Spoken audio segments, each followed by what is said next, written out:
At the end of every 7 years ye shall grant a release. And this is the manner of the release. Every creditor shall release what he has lent to his neighbor. He shall not exact it of his neighbor, his brother, because the Lord's release has been proclaimed. Of a foreigner you may exact it, but whatever of yours is with your brother your hand shall release. But there will be no poor among you. For the Lord will bless you in the land that the Lord your God is giving you for an inheritance to possess, if only you will strictly obey the voice of the Lord your God, being careful to do all this commandment that I command you today.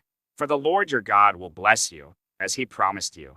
And you shall lend to many nations, but you shall not borrow, and you shall rule over many nations, but they shall not rule over you.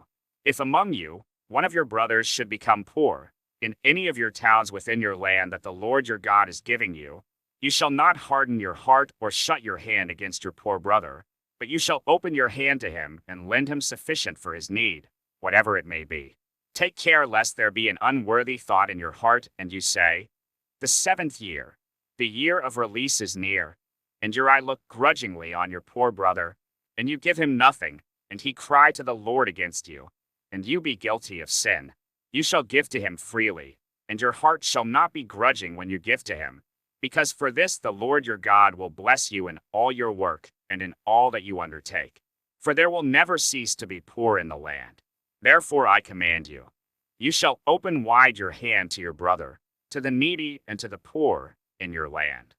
If your brother, a Hebrew man or a Hebrew woman, is sold to you, he shall serve you 6 years, and in the 7th year you shall let him go free from you.